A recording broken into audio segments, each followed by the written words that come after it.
नमस्कार दोस्तों, आप सभी देख रहे हैं प्लेनेट 4। दोस्तों, जो कुछ भी अफगानिस्तान में हुआ उसे तो पूरी दुनिया ने देख लिया है, लेकिन अब जो भारत में चल रहा है उस पर भी दुनिया टकटकी लगाए बैठी है। अब आप एक बात समझिए, उधर अमेरिका को जरूरत पड़ रही है तो कहाँ आ रहे? दिल्ली। ब्रिटेन की खुफिया एजेंसी को हेल्प चाहिए तो किसके पास जा रहे हैं? अजीत डोभाल के पास। पुतिन ने अपना टॉप एजेंट कहाँ भेजा? मोदी के पास। पूरा ये जो माहौल भारत में बना है पाकिस्तान की नींद उड़ाने के लिए काफी है। तो चलिए भारत में पाकिस्तान और तालिबान को लेकर क्या चल रहा है एक एक करके बताते हैं।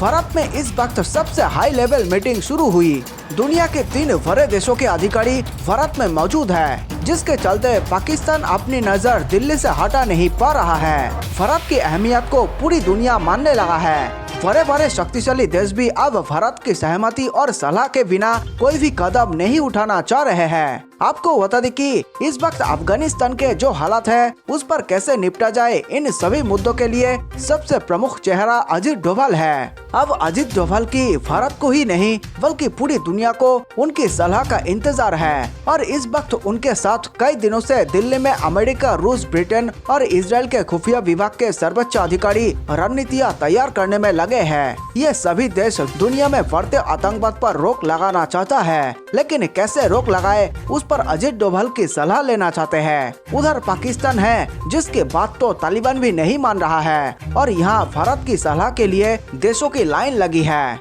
ये सब देखकर पाकिस्तान के प्रधानमंत्री इमरान खान अपना माथा पीट रहे हैं और पाकिस्तान आर्मी के प्रमुख बाजवा के गले में सांस अटक गई है। वे जानते हैं कि भारत तालिबान और पाकिस्तान को एक ही नजरिए से देखता है। भारत जो भी कदम उठाएगा तो उसके टारगेट पर पाकिस्तान भी शामिल होगा। हम पूरी खबर बताएंगे। उससे पहले आप ये समझ लीजिए कि अमेरिका और रूस की खुफिया एजेंसी के सर्वोच्च अधिकारी आपस में मुलाकात करने से पहले अजीत डोभाल से मुलाकात करते हैं, उसके बाद ही आपस में मीटिंग करते हैं। अब तक अमेरिका, रशिया और ब्रिटेन समझ गए हैं अब बिना भारत के न तो आतंकवाद पर लगाम लगाया जा सकता है और न ही तालिबान पर। इसलिए किसी भी स्टेप को उठाने के लिए सबसे पहले उनको भारत आना पड़ता है और भारत जो सलाह देता है उसी के आधार पर वे आगे की रणनीति तय करते हैं। भारत का काम यही नहीं खत्म हो जाता। अब एक और पहलू से भारत की ताकत का अंदाजा लगाइए कि पश्चिमी देश अमेरिका और इसके दुश्मन देश रशिया, ईरान को भी भारत एक साथ लेकर चल रहा है और भारत की एक ही कोशिश है कि कैसे तालिबान को कमजोर किया जाए। तालिबान कमजोर हो जाएगा तो जिसके सहारे पर पाकिस्तान उछलने कूदने लगा था अपने आप मुंह के बल जमीन पर गिर जाएगा। अभी तक जो पाकिस्तान तालिबान की जीत पर खुशी जाहिर कर रहा था, अब वही तालिबान पाकिस्तान का काल बनने वाला है। जाहिर है कि पाकिस्तान का काम आतंकवाद को बढ़ावा देना है और तालिबानी भी आतंकवादियों का घर माने जाते हैं। तो ऐसे में दुनिया में कोई भी रणनीति तैयार की जाएगी तो तालिबान और पाकिस्तान दोनों के लिए होगी। इसी के चलते इमरान खान पसीने पसीने हो रहे हैं और किसी तरह चाहते हैं अफगानिस्तान में स्थिरता पैदा हो जाए, जिसका उपयोग पाकिस्तान कश्मीर पर कर सके, क्योंकि पाकिस्तान जानता है जब तक अफगानिस्तान में तालिबान आपस में लड़ते रहेंगे तब तक ये कश्मीर के लिए आगे नहीं आएंगे। उधर भारत भी पाकिस्तान से कहीं एक कदम आगे की सोचता है। भारत नहीं चाहता कि अफगानिस्तान में स्थिरता पैदा हो, इसलिए आने वाले समय में भारत तहरीक-ए-तालिबान यानी कि जिसे पाकिस्तान का विरोधी माना जाता है और जो पाकिस्तान को खत्म करना चाहता है, उसकी भारत भी मदद कर सकता है। उधर जब से तालिबान ने पाकिस्तान पर कब्जा जमाया है तभी से अमेरिका के भी हाथ पांव फूल गए हैं। तालिबान एक के बाद एक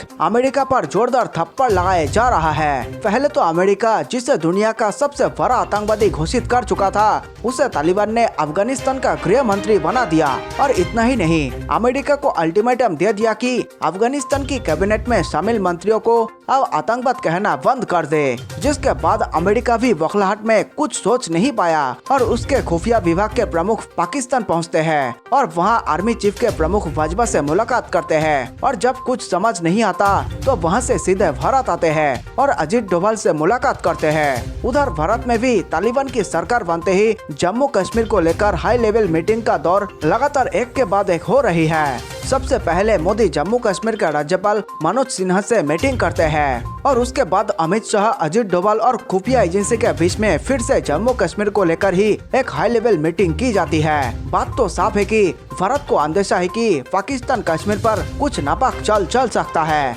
ये बात तो भारत की थी, क्या कुछ चल रहा है। अब अपने पड़ोसी देश पाकिस्तान का भी हाल जान लेते हैं, जिसकी सांसें ऊपर नीचे चल रही है। उधर पाकिस्तान तालिबान को अपना शगुन मान रहा था, अब वही पाकिस्तान की बर्बादी का कारण बनने वाला है। लेकिन अब तक भारत समझ चुका है कि आने वाले समय में पाकिस्तान और तालिबान दोनों की नजर कश्मीर पर हो सकती है और पाकिस्तान अफगानिस्तान की जमीन का उपयोग भारत के लिए कर सकता है। ये बात पाकिस्तान की ओर से भी की गई थी कि तालिबान और पाकिस्तान कश्मीर को आजाद कराने के लिए गठजोड़ में भारत से लड़ेंगे।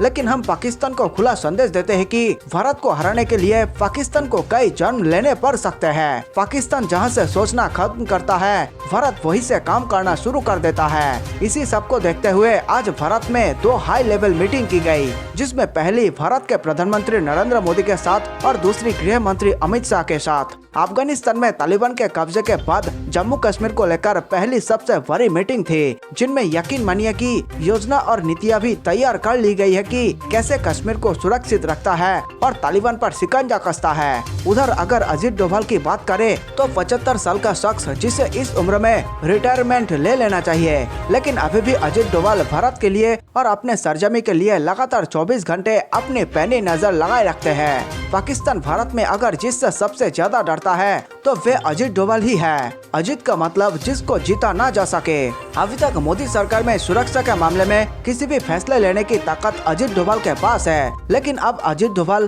केवल भारत को ही नहीं बल्कि पूरी दुनिया को आतंकवाद पर आईना दिखाने का काम करते हैं। LOC पर सर्जिकल स्ट्राइक हो, कश्मीर से 370 को हटाना हो या नॉर्थ से आतंकवाद का खात्मा करना हो, बिना अजित डोभाल के संभव नहीं हो पाता।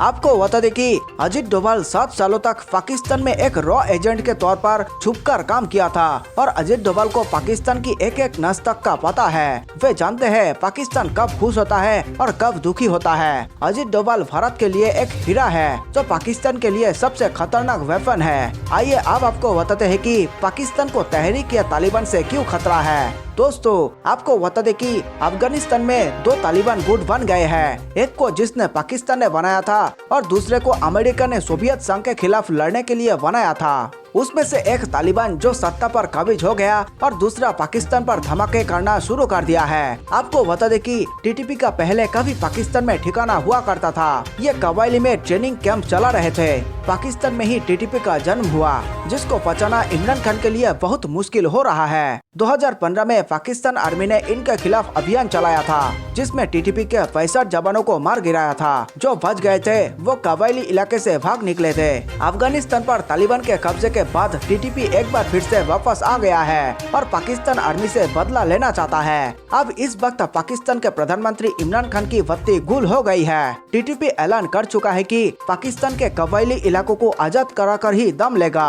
और TTP का मानना है पाकिस्तान में शरिया कानून पूरी तरह से फला नहीं होता, जिसके बाद पाकिस्तानी तालिबानी पाकिस्तान में भी लड़कियों को टारगेट करेगा, स्कूलों को उड़ाएगा, सिनेमा पर शिकंजा कसेगा, अपनी बात मनवाने के लिए आत्महत्या हमले भी करेगा।